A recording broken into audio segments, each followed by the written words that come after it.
मॉक्स देना बहुत इंपॉर्टेंट है, हम सबको पता है, लेकिन मॉक में टोटल दो चीज़ें होती है। एक तो होता है आपका नॉलेज, जहाँ पे टेस्ट होता है कि आपको पर्टिकुलर वो क्वेश्चन आ रहा है या नहीं आ रहा है, बट सिर्फ क्वेश्चन को आने से ही मॉक तो सॉल्व नहीं होता है, फिर एग्जाम में सिलेक्शन नहीं होता है।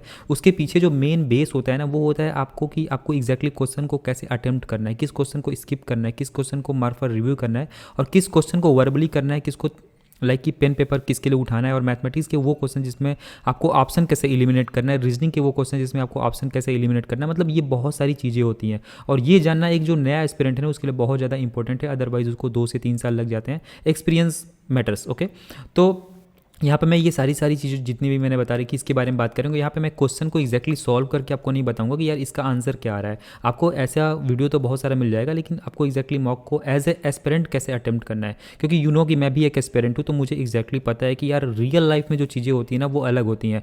आउट ऑफ जैसे कि यहाँ पे 120 क्वेश्चन दे रखा है, ये लेवल 6 का पेपर है, ठीक है, और आउट ऑफ 120 आप 120 क्वेश्चन तो कर नहीं पाओगे। अगर आपको कोई मॉक का सोल्यूशन कराता है तो या तो फिर वो मैथ्स का सिर्फ करा रहा होगा, या फिर रीजनिंग का करा रहा होगा, या फिर सिर्फ जीके का करा रहा होगा, कहीं ना कहीं वो सारे क्वेश्चंस को बता रहा होगा, बट एग्जैक्टली मॉक को आपको अटेम्प्ट कैसे करना है, पर्टिकुलर उस टाइम पे दिमाग में क्या चल रहा होता है ना, ये सबसे इंपॉर्टेंट होता है। तो मैं इस वीडियो में इन्हीं सारी चीज़ों के बारे में बात करने वाला हूँ, और ये एक सीरीज़ में चलाऊंगा जिसमें मैं वीकली एक पेपर को ऐसे सॉल्व करूंगा और आपको दिखाऊंगा कि एग्जैक्टली क्वेश्चंस वगैरह को सॉल्व कैसे करना होता है। तो थोड़ा पेशेंस रख के देख लेना, आपको बहुत सारी जो न्यू चीज़ें हैं वो आपको देखने को मिलेंगी अगर आप फर्स्ट टाइम पे प्रिपरेशन वगैरह कर रहे हो, और जो क्वेश्चन को एग्जैक्टली टेकल करने का तरीका होता है ना वो भी आपको यहाँ पे अच्छे से पता चले। तो जो पहला क्वेश्चन है इसको मैं देखते ही समझ गया था कि भाई ये एक इकोनॉमी का क्वेश्चन है, ठीक है।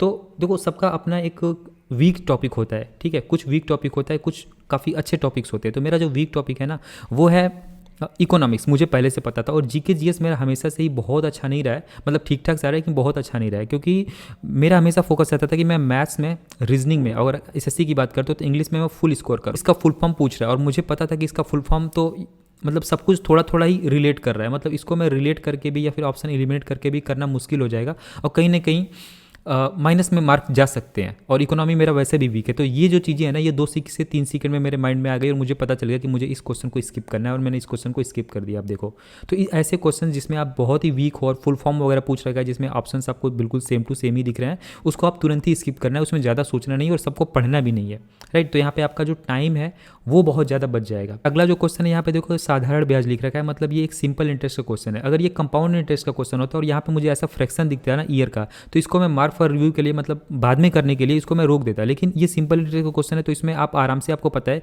कि जो फार्मूला में भी बैठा के अगर इसको आप रखोगे ना तो आराम से ये जो वैल्यू एक कट जाती है, इसका कोई दिक्कत नहीं है, 10/3 हो जाएगा, ठीक है, 10/3 हो जाएगा। और आपको बताया कि मेरे पास लाइट पेन नहीं है तो मैं माउस से ही चीज़ों को लिख रहा हूँ, इसी वजह से मैं क्वेश्चन को सॉल्व भी नहीं कर रहा हूँ डिटेल में, क्योंकि फॉन्ट बन नहीं पाएगा, समझ रहे हो आप।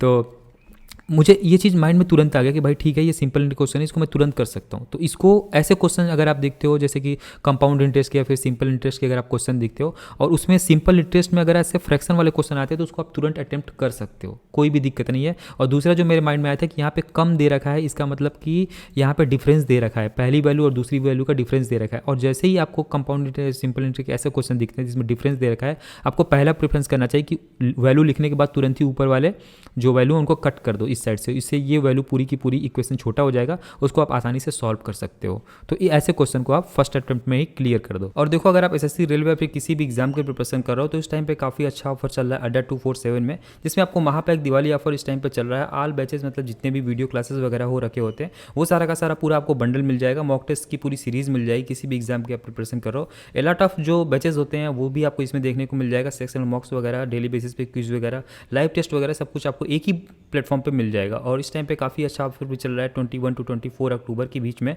जिसमें आपको इसका जो प्राइस है वो काफ़ी अफोर्डेबल है, 1499 रुपीज़ में आपको ये पूरा का पूरा पैकेज जो है वो मिल जाता है। आपको कोड GAP77 यूज़ करके, जो कि आपको ऊपर दिख रहा होगा, आप एक अच्छा खासा डिस्काउंट भी पा सकते हो। और इसमें आशुतोष सर, अतुल सर, साहिल सर जैसे काफ़ी जो अच्छे टीचर हैं, आपने यूट्यूब पे देख ही रखा होगा रीजनिंग वगैरह के लिए या फिर मैथमेटिक्स वगैरह के लिए। अगर आपने नहीं देखा है तो यूट्यूब पे जाके आप एक बार चेक कर सकते हो। उसके बाद उनका पूरा का पूरा कोर्स आपको एक ही पैकेज में 1499 रुपीज़ में मिल जाएगा। गोवा को भारत का 25वां राज्य कब बना था, ठीक है। अब यहाँ पे मैंने देखा कि यार सब में तो 30 ही लिख रखा है, और ये जो लास्ट वाली वैल्यू है ना ये भी कितनी कम वैल्यू है, मतलब 87, 88, 86, 90, मतलब इम्पॉसिबल है कि मैं इसको कर पाऊँ। इसमें मैंने 2 सेकंड दिया, मैं समझ गया कि इसको मैं नहीं कर सकता हूँ, इसको मैंने स्किप कर दिया और फिर मैं आगे बढ़ गया। स्कैंडिनेविया कहाँ का है, मतलब मैंने कहीं पढ़ा नहीं था, लेकिन मुझे एक आपको भी आइडिया लग रहा होगा यार ये ऐसा नेम है ना जो कि यूरोपियन नेम लग रहा है।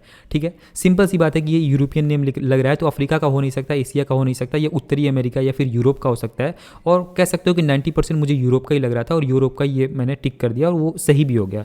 तो एग्जैक्टली मैंने ये पढ़ा नहीं था, लेकिन कॉमन सेंस से आप देखोगे तो ऐसे क्वेश्चंस को आप एग्जैक्टली कर सकते हो। तो ये चीज़ भी आप ध्यान देना जब भी आप पेपर वगैरह सॉल्व कर रहे हो। पाणिनि नामक पुस्तक, यार पाणिनि तो सबको याद है, अष्टाध्यायी, मतलब ये तो लूसेंट में लिखा हुआ है और हमेशा से चला आ रहा है, तो ये मुझको बिल्कुल याद था। वैसे भी आप देखोगे तो ललित विस्तार आपने कभी नहीं पढ़ा होगा, महावस्तु भी नहीं पढ़ा होगा, बहुत ही आप ज़्यादा कंफ्यूज होगे तो बुद्ध चरित्र और अष्टाध्यायी में होगे, तो थोड़ा बहुत भी आपने पढ़ा होगा तो अष्टाध्यायी आराम से आप कर सकते हो। देखो कल्हड़ वाला आपने पढ़ा होगा, कश्मीर के आसपास है, मुझे ये पता था, मैंने पढ़ा था, बिल्कुल सिंपल ही क्वेश्चन है, तो इसको भी मैंने कर दिया। क्वेश्चन करंट अफेयर का है, उस टाइम के जो मुख्य न्यायाधीश थे वो कौन थे, तो बिल्कुल ही रमन नाम से याद था, बस माइंड में एक जो करंट अफेयर होता है ना, देखो करंट अफेयर के लिए मैं हमेशा से बोलता हूँ कि नोट्स वगैरह बनाने की जरूरत नहीं, बस अपने माइंड में रखो कि मुझे ऑप्शन दिखे तो कर लो। जैसे रमन नवन करके था, साउथ इंडिया के थे, मैंने इमेज बना लिया था कि मुझे मुख्य न्यायाधीश हैं वो साउथ इंडिया के हैं, रमण करके हैं, बस मुझे पूरा याद नहीं था। अगर मुझे कोई पूछे तो मैं बता नहीं सकता कि नथुलपति वेंकट रमण नाम है, लेकिन अगर कोई ऑप्शन दिखाए तो मुझे याद हो जाता है। ठीक है, मतलब ऐसा माइंड में आ जाता है। तो इस तरीके से आपको करंट अफेयर और जीके को थोड़ा पढ़ना होता है। और देखो जो अगला रीजनिंग का क्वेश्चन है, इसमें आपको पूरा क्वेश्चन ही नहीं पढ़ना है, practice makes man perfect, right, man and women both के लिए बोल रहा हूँ, परफेक्ट बनाता है। तो ये प्रैक्टिस करने से ही आएगा, आपको पता चल जाएगा यार ये जो नंबर है ना ये इससे कहीं ना कहीं रिलेट है, तो आपको ये सब पूरा पढ़ना नहीं है। और देखो ये जो मैं वीडियो बना रहा हूँ ये मैक्सिमम उनके लिए फ़ायदेमंद है जो कि फर्स्ट टाइम पे एग्जाम दे रहे हैं या फिर सेकंड टाइम पे एग्जाम दे रहे हैं। आपका अप्रोच बहुत सारे स्टूडेंट का मुझसे भी बेटर हो सकता है, बहुत सारे स्टूडेंट ऐसे हैं जिनका मुझसे बेकार हो सकता है अप्रोच, या फिर मेरे इक्विवेलेंट हो सकता है, वो कुछ भी कहा नहीं जा सकता, लेकिन क्वेश्चन पे डिपेंड करता है। कुछ क्वेश्चन में आपका अप्रोच मुझसे अच्छा हो सकता है, कुछ क्वेश्चन में आपको पता चलेगा यार ओ ये अप्रोच हो सकता है। तो इस वजह से मैं ये चीज़ बना रहा हूँ, सो दैट कि मेरे अंदर जो अच्छी अप्रोच थे वो आपको एग्जैक्टली पता चल सके। और फर्स्ट टाइम पे दे रहे हो कोई एग्जाम वगैरह तो ऑब्वियसली आपको तो फायदा होने ही वाला है। तो यहाँ पे आप जैसे ही मैंने इस क्वेश्चन को देखा मैं समझ गया कि यार इसका कुछ ना कुछ इसके से रिलेशन है। और जब मैं ये थर्ड वाला नंबर देखा ना तो मुझे पता चल गया। और ये जितनी भी चीज़ें मैं आपको बता रहा हूँ ना ये माइंड में विद इन सेकेंड होते हैं, 2 सेकंड में आपको पता चल जाएगा यार तो ये तो सब क्यूब दे रखा है, ये क्यूब दे रखा है, इसका मतलब कि इसका कहीं ना कहीं ये क्यूब ही होगा, या कहीं ना कहीं से किसी न किसी से तरीके से ये क्यूब से रिलेशन होगा इसका। तो यहाँ पे मैंने इसका क्यूब किया तो ये मुझे नहीं आया, लेकिन -1 करके मैं इसका क्यूब किया तो ये आ गया। इस तरीके से इसको मैंने -1 कर क्यूब किया तो ये भी आ गया। मुझे समझ में आ गया भाई इसका भी -1 करना है, मुझे चौथे को देखना ही नहीं है। फिर मैंने इसका -1 करके देखा तो ये नहीं आ रहा है, तो बस यही ऑप्शन है, मतलब यही आंसर मेरा परफेक्ट होने वाला है।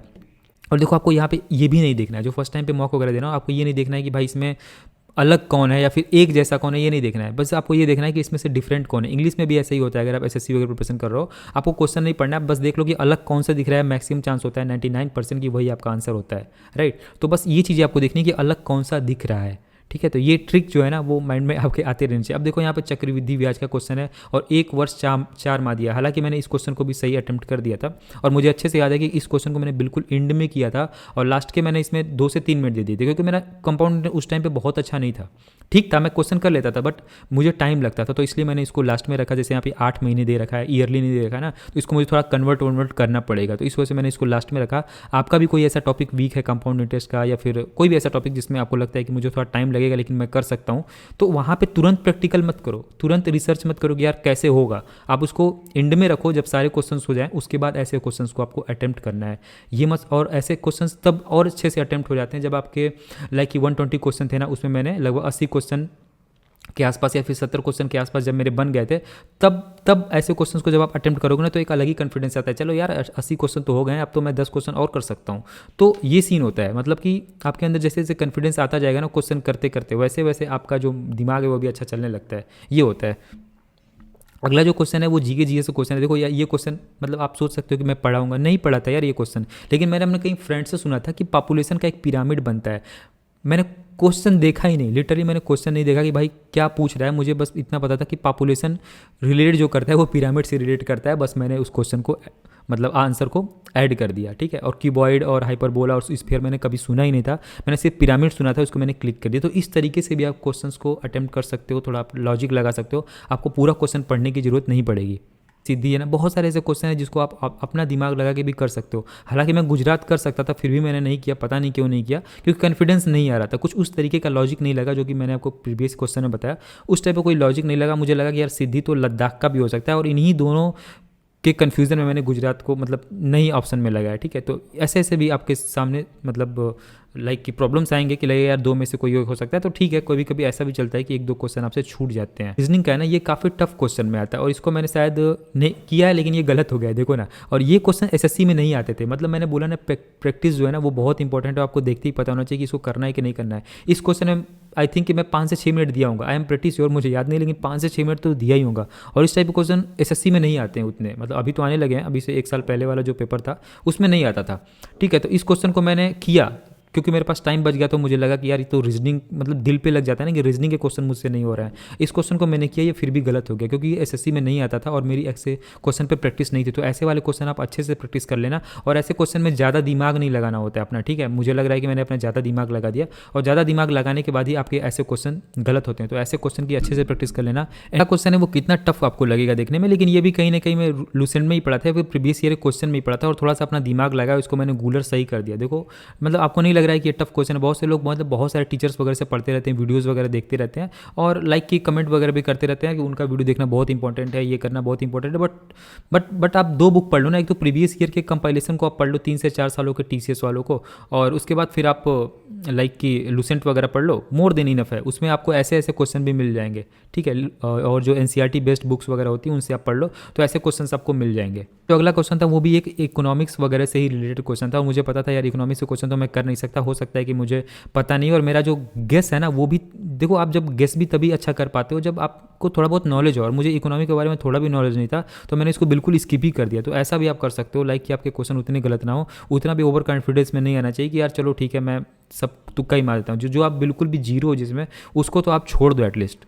अब यहाँ पे देखो सेम कंडीशन उसी तरीके का आ गया जो पिछला वाला था ना यार, गोवा वाला, उसी तरीके का ये क्वेश्चन है कि 61, 41, 51, 71, मतलब कुछ भी आइडिया नहीं था। हालांकि मुझे अभी भी याद है कि मैंने कुछ आइडिया लगाया था, लेकिन फिर भी मुझे थोड़ा भी मतलब गेस नहीं हो पाया कि यार किसको मार्क क्लिक करूँ, और यहाँ पे मैं 2 ऑप्शन को इलिमिनेट भी नहीं कर पा रहा था, तो माइनस मार्किंग से बेटर था कि मैं इस क्वेश्चन को स्किप कर दूँ, और ऐसे क्वेश्चन को मैंने स्किप कर दिया था। देखो एनटीपीसी में ऐसे क्वेश्चन तो भर भर के आते हैं, लेकिन यहाँ पे एक गलती होती है, मुझसे पहले होती थी कि जैसे कि ये चीज़ें लिखी है ना कि टोटल 6 पर्सन है, तो मैं क्या करता था कि हाँ 6 ही है, 6 है, तो मैं पहले ऐसे लाइन बना लेता था। ठीक है, 6 बना लेता था, तो मुझे ऐड करने में काफ़ी अच्छा होता था। हो सकता है कि आपका अप्रोच भी कुछ अलग हो, आई डोंट नो, अगर उस तरीके से क्वेश्चन बन जाते हैं तो इट्स ऑल ओके, लेकिन नहीं बनते हैं तो आपको ऐसे लाइन नहीं खींचनी, क्योंकि इससे क्या होता है ना चीज़ें लिमिटेड हो जाती हैं, और आपको लिमिटेड नहीं करना है क्योंकि बीच में कोई घुस सकता है।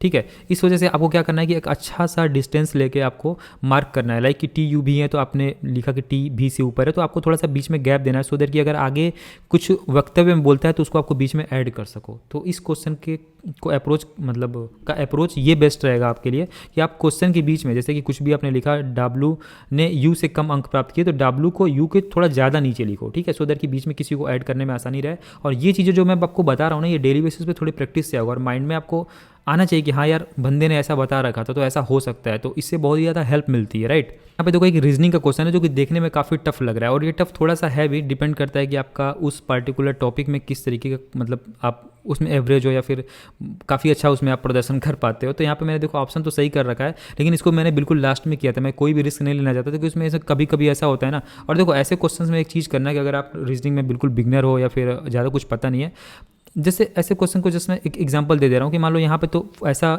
लोगो बना रखा है, लेकिन अगर लोगो नहीं बना रखा है तो वुमेन के लिए आप ये गोल यूज़ करना है, जैसे कि एम किसी की माँ है, ठीक है, तो एम को गोल में कर देना, और मान लो कि वाई जो है वो किसी का फादर है, तो वाई को क्या करना ना कि ऐसे चौकोर में कर देना। तो चौकोर करने से आपको माइंड में आना चाहिए कि ये मेल को डिनोट कर रहा है और जो गोल है वो फीमेल को डिनोट कर रहा है। तो ऐसे करके आप खुद से एक अच्छा अपना सिंबल बना सकते हो, जिससे आपको जो पेपर है वो आसानी से मतलब जो क्वेश्चन है वो आसानी से समझ में आएगा और चीज़ें बिल्कुल आपके लिए सिंपल हो जाएंगी। लेकिन ऐसे क्वेश्चंस को जिसमें मतलब इस टाइप के आंसर्स भी दे रखे हो या तो करके और थोड़ा सा लेंदी दिख रहा हो, उसको एंड में करना, तो वो आपके लिए ज़्यादा बेटर रहेगा।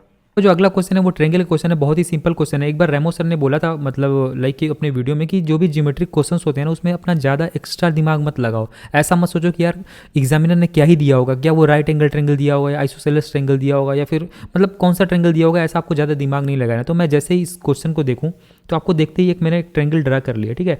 ड्रा करने के बाद इसका जो हाइट है ये मैंने लिख लिया, क्योंकि इसमें एरिया पूछ रखा है, तो किसी भी एक नॉर्मल सा कोई ट्रायंगल है उसका एरिया निकालने के लिए हाइट की जरूरत पड़ती है। तो इसमें दे रखा है कि जो इसका बेस है ना वो उसके ये जो हाइट है इससे 6 सेंटीमीटर अधिक है, तो इसको मान लो मैं ए मान लेता हूँ, तो बेस कितना हो जाएगा, a+6 हो जाएगा। बस आपको पता है कि एरिया का फार्मूला क्या होता है, half into base into height होता है, हाफ इंटू बेस कितना हो गया a+6 लिख लोगे और इंटू ए लिख लोगे इजकल टू 108 लिखोगे। लेकिन जब आप ये क्वेश्चन सॉल्व कर रहे होगे ना तो यहाँ पे आपको एक फिर दिमाग लगाना पड़ेगा कि यार यहाँ पे एक क्वाड्रेटिक इक्वेशन बनेगा, फिर आपको क्वाड्रेटिक इक्वेशन सॉल्व नहीं करना है, वहीं पे वैल्यू आपको पुट कर देनी है। ठीक है, अगर आप 18 वैल्यू पुट करोगे तो अगर ये पूरा 18 है तो ए की वैल्यू कितनी होगी, 12 होगी। तो यहाँ पे आपको ए की वैल्यू 12 रख के देख लेना है कि यार 108 आ रहा है कि नहीं, मतलब ये माइंड में भी आप कैलकुलेट कर सकते हो। तो मतलब इस तरीके से आपको स्टेप वाइज स्टेप देखना पड़ेगा, कहाँ पे आपको पेन उठाना है, कहाँ पे आपको कट करना है, कहाँ पे आपको ऑप्शन भी ऐड कर देना। मतलब एक ही क्वेश्चन में आप 2-3 चीज़ें कर सकते हो। जैसे मैंने एक ही क्वेश्चन में, देखो मैं जस्ट एग्जांपल बता रहा हूँ, लेकिन ज्योमेट्री के आप क्वेश्चन इसी तरीके से कर सकते हो, या फिर फर्दर और भी क्वेश्चन को इसी तरीके से 2-3 चीज़ें एक क्वेश्चन में करो। लाइक कि पहली बार में मैंने फिगर ड्रा किया, ठीक है, यानी कि पेन पेपर का यूज़ किया। दूसरे पार्ट में मैंने क्या किया कि मैंने हर चीज़ को भूल गया कि लाइक यार मुझे ज़्यादा एक्स्ट्रा नहीं सोचना है, तो मैंने एक्स्ट्रा भी नहीं सोचा, जस्ट मैंने एक इमेजिनेशन किया कि एक नॉर्मल सा कोई ट्रायंगल हो सकता है, इसमें ये जो हाइट है। तीसरा पॉइंट मैंने किया कि जब मुझे एक इक्वेशन मिल गया, क्वाड्रेटिक इक्वेशन, तो फिर मैंने उसमें ऑप्शन भी ऐड कर दिया। मतलब ऑप्शन मतलब लाइक कि ऑप्शन को उसमें पुट करके देख लिया कि क्या ये आंसर हो रहा है नहीं हो रहा है। मतलब एक क्वेश्चन में 3 चीज़ों को साइमल्टेनियसली और जल्दी जल्दी रख के आप क्वेश्चन को आसान बना सकते हो और जल्दी सॉल्व भी कर सकते हो।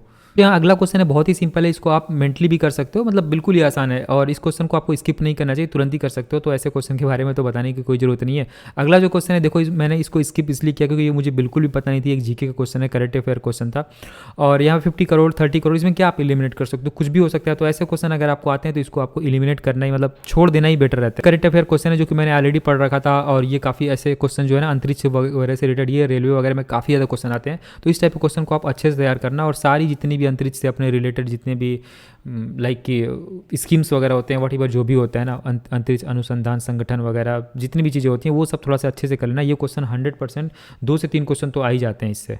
और जो सिंप्लीफिकेशन वाले क्वेश्चन है ना, इसको आप मेंटली प्रिपेयर करने का तैयारी करो, क्योंकि ऐसे क्वेश्चन जो होते हैं वो बहुत ही सिंपल होते हैं। लिटरली बस आपको बॉड मोस्ट अच्छे से आना चाहिए कि इसको कैसे करना है, 2 सेकंड में ऐसे क्वेश्चन सॉल्व हो जाएंगे। देखो मैं करके दिखाता हूँ, 3 × 12 करोगे तो 36 होगा, 36, लेकिन यहाँ पे सबसे पहले डिवाइड होता है ना, तो 4/36 यहाँ पे आप लिखोगे तो 4 से 36 जब कट जाएगा तो ये 9 हो जाएगा, 9 से 9 कट जाएगा तो ये 1 हो जाएगा, 18 में से 1 जाएगा तो कितना हो जाएगा, 17 हो जाएगा, 17 34 को 70 से डिवाइड करोगे तो 2 हो जाएगा, और 2 होने के बाद फिर यहाँ पे माइनस है, लेकिन हमको पहले मल्टीप्लाई करना है, तो 2 × 2 4 हो जाएगा, और लेकिन यहाँ पे -4 हो गया ना। देखो मैं जल्दी से आपको करके बता रहा हूँ, लेकिन आप भी ऐसे कर सकते हो। 15 - 4 यानी टोटल हमारा इक्वेशन इतना बनेगा, लेकिन आपको पता है कि पहले आपको माइनस नहीं करना होता है, पहले डिवाइड करना होता है। तो 95/15 जब आप करोगे तो क्या होगा, ये 5 से डिवाइड हो जाएगा, तो 5 से कितनी बार डिवाइड होगा, 19 बार टाइम्स डिवाइड होगा, और ये कितनी बार डिवाइड होगा, 15 3 टाइम्स, और -4 था तो 19 माइनस ये कितना होता है 12, 19 - 12/3, यानी 19 - 12 कितना होगा 7/3, यानी 7/3 का मतलब कितना होगा, ये हो जाएगा 3 × 2 6 + 1 7/3। मतलब कि ऐसे क्वेश्चन को आपको ओरली करना है, और ये बहुत ही जल्दी होते हैं। जैसे मैंने आपको करके दिखाया, आपको लग रहा हो कितना स्पीड में बता दिया, बट ऐसा कुछ नहीं है, आप इसको आराम से कर सकते हो, बिल्कुल सिंपल है ऐसे क्वेश्चन को करना। क्वेश्चन है ना, इसको आप बिल्कुल आराम से कर सकते हो। यहाँ पे जस्ट पूछ रहे हैं हम वर्षा से बचने के लिए किसका उपयोग करते हैं, वर्षा से बचने के लिए किसको आप उपयोग करते हैं, छाते को। और छाते को क्या बोलते हैं, पुस्तक बोला जाता है। बस इतना ही देखना है आपको, ये नहीं देखना है कि भाई पुस्तक को फिर क्या कहा जाता है, फिर उसको क्या कहा जाता है, ऐसा नहीं देखना है आपको, पहला ही स्टेप इसमें देखना होता है। जो अगला क्वेश्चन है, मैंने आपको बताया ना कि इसरो वगैरह से रिलेटेड बहुत सारे क्वेश्चन आते हैं। देखो ये सेकंड क्वेश्चन है जो कि मिल गया, आई थिंक कि सेकंड या थर्ड होगा, और इसको मैंने सही कर दिया। देखो मुझे पता था यार कि इस टाइप के क्वेश्चन आते हैं, तो मैंने लास्ट मोमेंट पे थोड़ा बहुत इसके बारे में थोड़ा बहुत पढ़ लिया था। अब देखो यहाँ पे एक हाइट एंड डिस्टेंस का क्वेश्चन दे रखा है। देखो मैं बहुत ही ज़्यादा मतलब टॉपर स्टूडेंट नहीं था, मैं जस्ट एक एवरेज स्टूडेंट था। तो मैं जैसे ही हाइट एंड डिस्टेंस क्वेश्चन देखता था तो मैंने एक राइट एंगल ट्रायंगल बना लिया, ठीक है।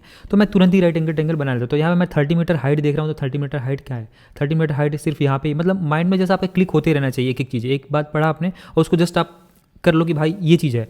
और 30 डिग्री ऑनमन कोण दे रखा है ना, तो मतलब कि ये एक 30 डिग्री मान लो, ठीक है, ये 30 डिग्री है, तो ये कितना हो जाएगा, ये 60 डिग्री हो जाएगा। ऑब्वियसली आपको पता है ये 90 डिग्री होगा।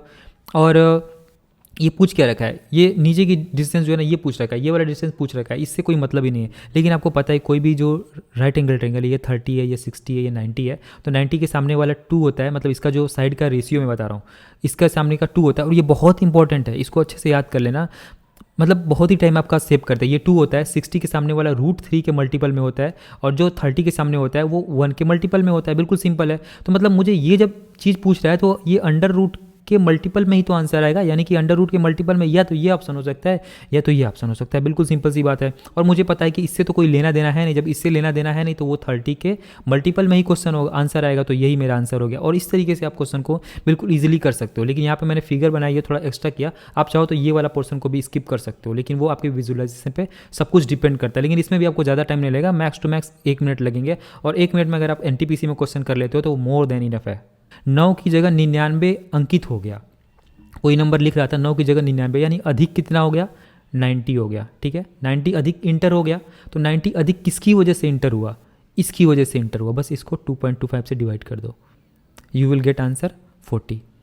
अब देखो यहाँ पे जो अगला क्वेश्चन है के का, वो मैक्सिमम मान मतलब कि हमें अगर ऑप्शन आप ऐड करके इसमें देखोगे तो सबसे पहले आपको बड़े वाले जो ऑप्शन दे रखे हैं उससे स्टार्ट करना चाहिए। ये सब जो बातें मैं आपको बता रहा हूँ ये तुरंत ही आपके माइंड में आना चाहिए। अच्छा ठीक है, जैसे ही आपने क्वेश्चन पढ़ा, अधिकतम पढ़ा, ये आगे पढ़ने की जरूरत नहीं है, आपने समझ लिया कि यार मुझे सबसे पहले अगर ऑप्शन ऐड करके देखना होगा, ऑप्शन उसमें डाल के देखना होगा, तो मुझे सबसे पहले बड़ा वाला नंबर ऐड करना होगा। ठीक है, तो यहाँ पे जो 6 अंकों वाली संख्या है 2 4 3 1 2 6, इसको किससे, ये 6 से डिवाइड होनी चाहिए। और कोई भी अंक अगर 6 से डिवाइड हो रही है मतलब कि वो 2 से भी डिवाइड होनी चाहिए और 3 से भी डिवाइड होनी चाहिए। तो 3 से डिवाइड होने के लिए जो नंबर है ना वो भी डिवाइड होना चाहिए। तो यहाँ पे देख लो 4 और 2, 6 हुआ, 6 3 से डिवाइड होगा, खत्म। 3 डिवाइड होगा 3 से खत्म, 2 और 1 3 डिवाइड होगा 3 से खत्म। यानी कि जो लास्ट में बच जा रहा है वो एक सिंगल यूनिट बच रहा है और इसको भी 3 से डिवाइड होना चाहिए। और 3 से इसको डिवाइड होने के लिए 8 अगर रखोगे तो 8 तो 3 से डिवाइड नहीं होता, यानी कि 8 वाला खत्म हो गया। अगला जो ऑप्शन है वो 6 है और 6 3 से डिवाइड होता है, दैट्स एंड, ये मेरा आंसर है। और 2 से भी वो डिवाइड होता है। तो अब देखो जो रीजनिंग का ये क्वेश्चन है ना, इसको देखते ही आपके माइंड में तुरंत करना है। देखो एनटीपीसी में ऐसे क्वेश्चन बहुत आते हैं, ठीक है, तो ऐसे क्वेश्चन को आप देखते ही जो आपका पेज होता है ना उसमें एक अच्छा एरिया गेन करो। कभी कभी जब हम स्टूडेंट लोग होते हैं ना तो देखो क्वेश्चन को अप्रोच करने का तरीका तो एक है, लेकिन हम लोग क्या करते हैं ना कि इतने में ही क्वेश्चन को सॉल्व करने की कोशिश करते हैं, वहाँ पे चीज़ें ना मिक्स हो जाती हैं और फिर मुझे आगे जाके फिर मैं अच्छा एरिया लेना पड़ता है, तो ये हमारा टाइम वेस्ट किया। तो ऐसा आपको नहीं करना है, आपको पहली बार में ही जान जाना है कि भाई ये क्वेश्चन बड़ा है और इस टाइप के क्वेश्चन को मुझे करने के लिए एक अच्छा एरिया, एटलीस्ट इतना एरिया मुझे देना पड़ेगा। तो ऐसे क्वेश्चन को जब भी देखो तो थोड़ा सा एरिया ज़्यादा दो और वहाँ पे आप स्टार्टिंग में मतलब ऐसे क्वेश्चन देखते ही आप लिख लो यहाँ पे पूरब पश्चिम उत्तर दक्षिण, मतलब इंग्लिश में आपको जो भी लिखना है लिख लो और इससे भी थोड़ा ज़्यादा एरिया दो और बिल्कुल मिड से स्टार्ट करो क्योंकि इधर जाता है, मतलब 17 इधर गया इधर गया इधर गया इधर गया, इसको ऐसे करो और तुरंत ही आपको पता चल जाएगा कि भाई इधर का इसका डायरेक्शन है या फिर इतना दूर चला था, वॉट जो भी है। लेकिन ऐसे क्वेश्चन को देखते ही सबसे पहला पूरब पश्चिम उत्तर दक्षिण यहाँ पे एक अच्छे एरिया में लिख लो जो कि आपका टाइम सेव करेगा।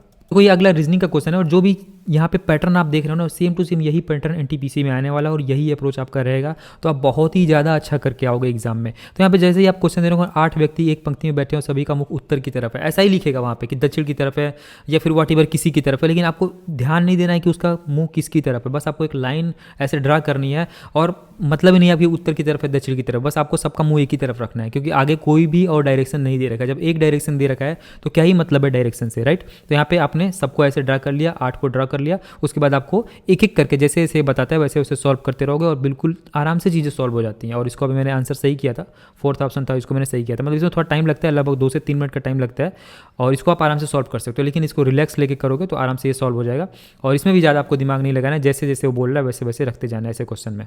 देखो मैं हमेशा ही जब जीके की स्ट्रेटेजी वगैरह बताता हूँ ना उसमें एक चीज़ मैंने आपको नोट की है कि कुछ कुछ ऐसे पॉइंट्स होते हैं, कुछ कुछ स्टैटिक के मैंने आपको टॉपिक्स बता रखे हैं, मैंने पीडीएफ भी ऑलरेडी अपलोड कर रखा है कि उसको आपको पढ़ना बहुत जरूरी होता है। जैसे जनसंख्या से रिलेटेड क्वेश्चन हर बार ही आता है, अनुसूचित जनसंख्या कहाँ पे कितनी है, कहाँ पे कम है, कहाँ पे ज़्यादा है, किस स्टेट में मतलब कि एससी की जो पॉपुलेशन है वो कितनी नहीं है लेकिन ज़्यादा है कम है, लिंगानुपात वगैरह, वो जनसंख्या से क्वेश्चन आने ही है भाई। रेलवे का फेवरेट होता है जनसंख्या वाले क्वेश्चन।